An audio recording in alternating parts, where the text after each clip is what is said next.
सो अब तक हमने देखा था कि डॉक्टर से डिस्कशन के बाद शियान को बहुत स्ट्रेस होने लगता है, जिसकी वजह से वो अकेले बैठ कर किसी स्ट्रीट पे सिगरेट पीता है और युवान जो उसे कब से ढूंढ रहा था वो उसे ढूंढ कर घर लाता है। फिर एपिसोड 12 में दिखाते हैं कि डिनर के बाद शियान के सो जाने पे लिली युवान से पूछती है कि जिस पर्सन को तुम लाइक करते हो क्या वो शियान है, तो युवान इसका हाँ में जवाब देता है। तो लिली कहती है कि मैंने ही तुम्हें इस घर में आने दिया था, जब तुम पहली बार आए थे तो तुम मुझसे भी छोटे थे, मुझे यकीन है कि तुमने मेरे हिस्से के भी सारे न्यूट्रिशंस ले लिए होंगे, इसलिए मेरी हाइट नहीं बढ़ी और अब तुम मुझसे मेरे भाई को भी छीनना चाहते हो। मुझे इसके बारे में तुमने पहले क्यों नहीं बताया, क्या हम फैमिली नहीं है? तो युवान कहता है क्योंकि हम फैमिली है इसलिए तुम्हें हम कैसे बताएं, इसका रास्ता ढूंढ रहे थे। तो लिली कहती है कि अगर मैं तुम्हें अपने भाई को दूंगी तो क्या तुम उनका अच्छे से ख्याल रखोगे? तो युवान कहता है कि तुम्हें पता है कि मैं उन्हें कैसे ट्रीट करता हूँ। तो लिली पूछती है मतलब सानपांग को भी इसके बारे में पहले से ही पता होगा, मतलब तुम सब ने सिर्फ मुझसे ही ये बात छुपाई।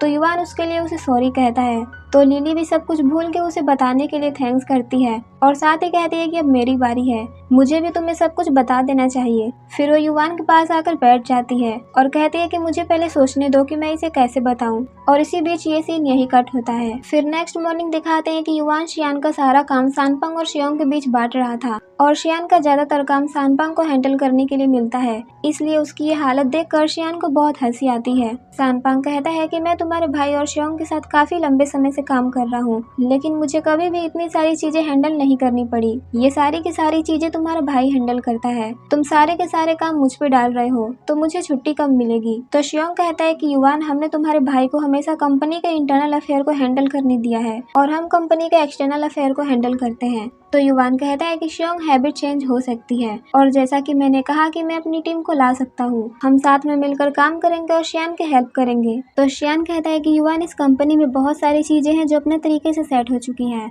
तुम्हें कुछ करने की जरूरत नहीं है। तो युवान कहता है कि आपको याद है ना कि मैं आपका स्पेशल असिस्टेंट हूँ, इसलिए आप सब कुछ मुझ पे छोड़ दीजिए। तो शियान कहता है कि ठीक है, अगर ऐसा है तो सानपांग और शियोंग को और असाइनमेंट दिया जाए, मुझे यकीन है कि ये इस प्रोजेक्ट पे अपनी पूरी मेहनत करेंगे। तो दोनों अपने अपने पेन को छुपाते हुए एक स्माइल के साथ कहते हैं कि हाँ बिल्कुल, हम अपनी पूरी कोशिश करेंगे।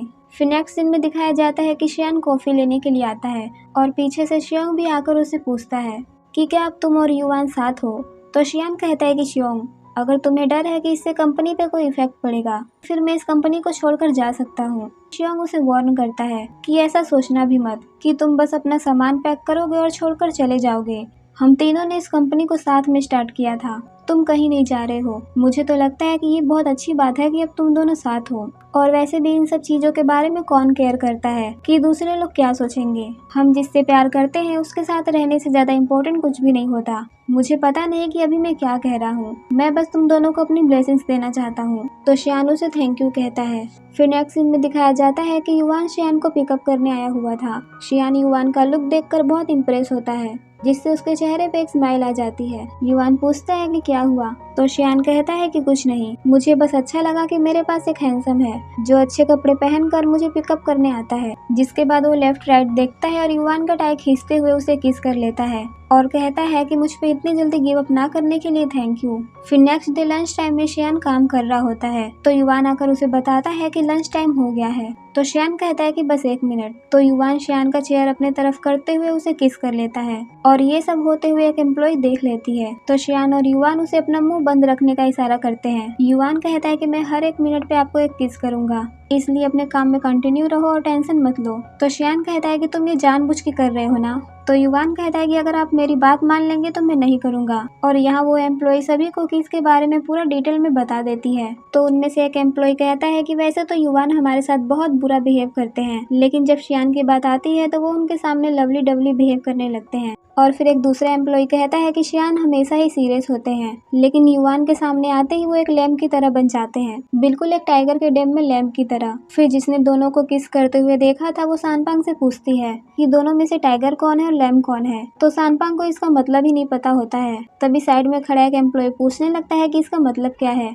तो वो बताती है कि इसका मतलब है कि टॉप कौन है और बॉटम कौन है, लेकिन उसे फिर भी कुछ समझ नहीं आता। तो सामने वाली एक एम्प्लॉय कहती है कि तुम्हें इसके बारे में टेंशन लेने की कोई जरूरत नहीं है, मैं तुम लोगों को इस बारे में लेसन दे सकती हूँ। फिर वो बताती है कि टॉप का मतलब टाइगर होता है, और जब एक टाइगर एक लैम्प को देखता है, और इसके बारे में वो ज्ञान दे ही रही थी कि उसे सामने से शियान आता हुआ दिखता है और वो डर के चुप हो जाती है। बट सामने वाले अपने दोनों पूरी एक्साइटमेंट से उसके आगे का पूछ रहे थे, तो शियान आकर उनके कंधे पे हाथ रखता है और पूछता है कि किस डैन और लैम के बारे में बात हो रही है। तो सारे बहाना बनाकर वहाँ से भाग जाते हैं और जो टॉप और बॉटम के बारे में ज्ञान दे रही थी वो शियान को आकर कहती है कि मैं बस आपको बताना चाहती हूँ कि यहाँ सब बहुत सपोर्टिव है, हम सभी को आपके रिलेशनशिप से कोई प्रॉब्लम नहीं है, लेकिन हम बस थोड़ा सा ये जानने के लिए क्यूरियस हैं कि आप दोनों में से टॉप कौन और बॉटम कौन है। और इतना कह के वो शर्माते हुए वहाँ से चली जाती है। तो शियान थोड़ा टाइट होते हुए कहता है कि ऑफ कोर्स मैं ही टॉप हूँ। फिर नेक्स्ट सीन में दिखाया जाता है कि शियान शाम को ऑफिस से घर आता है तो देखता है कि घर की सारी लाइटें बंद थी,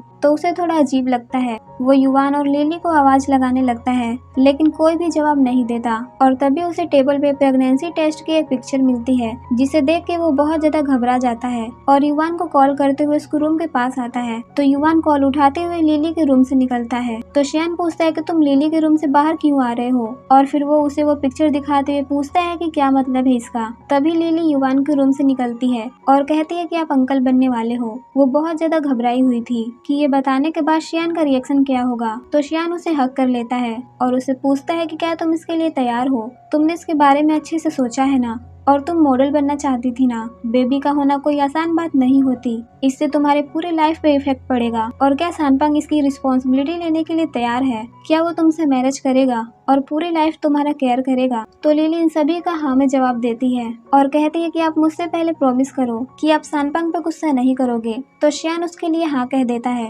और फिर तब जाके सानपांग शियान के रूम से बाहर आता है और दिल में शियान के गुस्से का खौफ लिए हुए एक स्माइल के साथ कहता है कि तुमने अभी प्रॉमिस किया था, तुम मुझ पे गुस्सा नहीं करोगे। तो शियान लिली को वो पिक देकर उसके कान बंद करवाता है और फिर सानपांग को मारने के लिए उसके पीछे पड़ जाता है। वो कहता है कि आज मैं तुम्हें मार डालूंगा, वो अभी इतनी छोटी है, मुझे बिलीव नहीं हो रहा है कि तुमने उसे प्रेग्नेंट कर दिया। फिर युवान शियान को जैसे तैसे पकड़ के नीचे ले जाता है तो शियान वहाँ भी नाइफ ढूंढने लगता है। युवान उसे शांत करता है तो शियान कहता है कि मैं लिली के बेबी होने के अगेंस्ट नहीं हूँ, वो भी बहुत छोटी है और सानपांग ने उसे मैरिज से पहले ही प्रेग्नेंट कर दिया।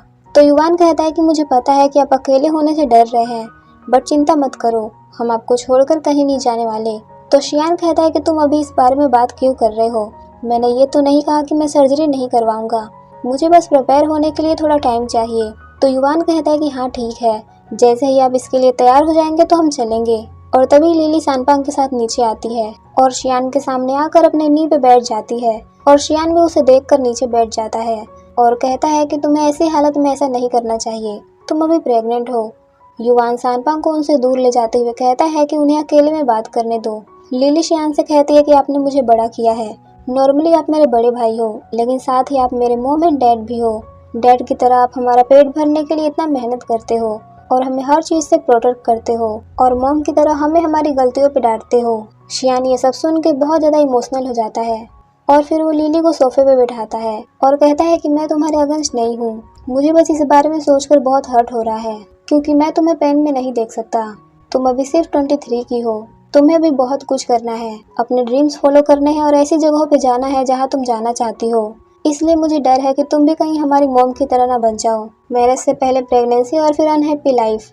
तो लिली कहती है कि आपने मुझे हमेशा से बहुत अच्छे से प्रोटेक्ट करके रखा है, लेकिन सानपांग की वजह से मुझे पता चला है कि इस दुनिया में फैमिली के अलावा ऐसे भी लोग हैं जो पूरे दिल से आपकी केयर करने के लिए तैयार रहते हैं, बिल्कुल वैसे ही जैसे युवान आपके लिए करता है। फिर सभी अपना हाथ एक दूसरे के हाथ पे रखते हैं और फिर लिली कहती है कि हम सभी हैप्पीनेस डिजर्व करते हैं, हम ऐसे ही साथ मिल के आगे बढ़ते रहेंगे। जिसके बाद शियान सानपांग से कहता है कि इसे हमेशा प्रोटेक्ट करना और प्यार करना, इसे ज़्यादा सफ़र ना करना पड़े, और अगर तुम ये सब नहीं कर सकते तो भले ही तुम मेरे फ्रेंड हो, मैं दोबारा तुम्हें कभी नहीं देखूंगा। तो सानपांग उससे प्रॉमिस करता है। जिसके बाद शियान कहता है कि मैं सभी के लिए चिकन सूप बनाता हूँ। तो सानपांग कहता है कि मुझे तुम्हारी हेल्प करने दो। तो शियान मना कर देता है और कहता है कि तुम लिली के साथ रहो। फिर नेक्स्ट सीन में दिखाया जाता है कि शियान सर्जरी के लिए युवान के साथ हॉस्पिटल जाता है। युवान उसे देखकर पूछता है कि आप क्या सोच रहे हो। तो शियान कहता है कि मैं बस सोच रहा हूँ कि अगर उस दिन मैंने जल्दी कॉल कर लिया होता तो क्या मेरी मॉम बच जाती, या फिर उन्होंने बहुत पहले से ही हार मान ली थी, जो भी हो, लेकिन फिर भी वो लिली और मेरी मॉम है, उनके लिए ये सब बहुत हार्ड रहा होगा। तो युवान कहता है कि मैं तो ऐसा सोचता हूँ कि आपकी मॉम की वजह से ही हम मिल पाए हैं, मेरी नज़र में आप बहुत ब्रेव हैं और मैं हमेशा आपके साथ हूँ। फिर वो अपना ब्रेसलेट निकाल कर उसे पहना देता है और कहता है कि आपने मुझे हमेशा प्रोटेक्ट किया है, अब मुझे आपको प्रोटेक्ट करने दो। फिर कुछ टाइम बाद का सीन दिखाते हैं जहाँ युवान उन्हीं चीज़ से गुजरते हुए शियान के साथ बिताए मोमेंट्स को याद करते हुए घर आता है और घर आकर लिली के बेबी की पिक्चर्स देखता है। और तभी शियान को दिखाया जाता है जो उससे कहता है कि तुम घर आ गए, मतलब शियान की सर्जरी बहुत अच्छे से हो गई। दोनों बैठ के लिली की फैमिली की पिक्चर्स देखते हैं और फिर किस करते हैं। वहाँ उस रूम में हर जगह बेबी के टॉयज बिखरे हुए थे, तो शियान उन्हें जल्दी जल्दी साफ करने के लिए कहता है क्योंकि आज डिनर के लिए लिली, सानपंग और बेबी के साथ आने वाली थी। और इसी के साथ इस सीरीज का यही एंड होता है।